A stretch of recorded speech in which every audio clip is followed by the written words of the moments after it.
Hi hello friends, ಎಲ್ಲರೂ ಹೇಗಿದ್ದೀರಾ? ನಾನು ನಿಮ್ಮ Nutana Gowda. Welcome to my channel. ಇವತ್ತು ನಾವು ಡೆಂಗ್ಯೂ ಜ್ವರದ ಬಗ್ಗೆ ಮಾತಾಡೋದಕ್ಕೆ ಬಂದಿದ್ದೀನಿ. ಈಗ ಮಳೆಗಾಲ ಆಗಿರೋದ್ರಿಂದ ಸುತ್ತಮುತ್ತ ಈಗ ತುಂಬ ಕಡೆ ಡೆಂಗ್ಯೂ ಕಂಪ್ಲೇಂಟ್ಗಳು ಟಿ ವಿ ನ್ಯೂಸ್ಗಳಲ್ಲಿ ಬರ್ತಾನೆ ಇದೆ. ಡೆಂಗ್ಯೂ ಬಂತಂದರೆ ಏನದು ಸಾಯುವಂತಹ ಮಾರಕ ಕಾಯಿಲೆ ಏನಲ್ಲ, ಬಟ್ ಅದು ಬಂದಾಗ ತುಂಬ ಹುಷಾರಾಗಿ ನೀವು ನಿಮ್ಮ ಆರೋಗ್ಯವನ್ನು ಕಾಪಾಡ್ಕೋಬೇಕು. ಇದರಿಂದ ಹೆಚ್ಚಿನ ಸೀರಿಯಸ್ ಆಗುವಂಥದ್ದು ಏನೂ ಇರೋದಿಲ್ಲ.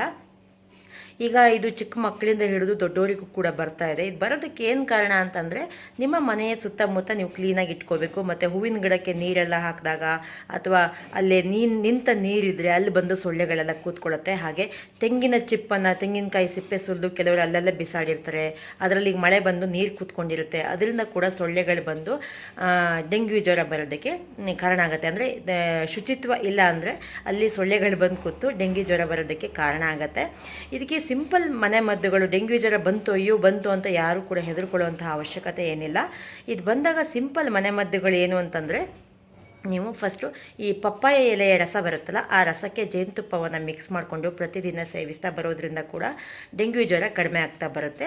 ಹಾಗೆ ತುಳಸಿ ಎಲೆ ಇರುತ್ತಲ್ಲ, ಪ್ರತಿಯೊಬ್ಬರು ಮನೆಯಲ್ಲೂ ತುಳಸಿ ಗಿಡ ಇರುತ್ತೆ. ತುಳಸಿ ಎಲೆಯ ರಸವನ್ನು ಅಥವಾ ತುಳಸಿ ಎಲೆಯನ್ನು ಪ್ರತಿದಿನ ಜಗದು ತಿನ್ನೋದ್ರಿಂದ ಕೂಡ ಡೆಂಗ್ಯೂ ಜ್ವರ ಬೇಗನೆ ಕಡಿಮೆ ಆಗುತ್ತೆ.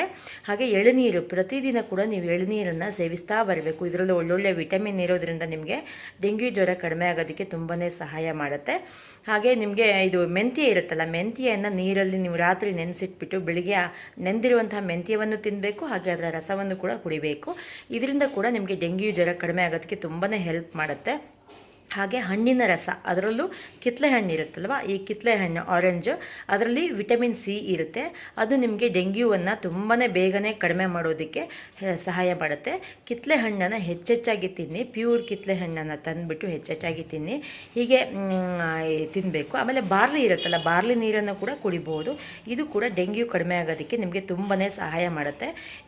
ಆಸ್ಪತ್ರೆಗೆ ಹೋಗುವಂಥ ಖರ್ಚನ್ನು ಮನೆ ಮದ್ದಲ್ಲೇ ನೀವು ಉಳಿಸ್ಕೋಬೋದು.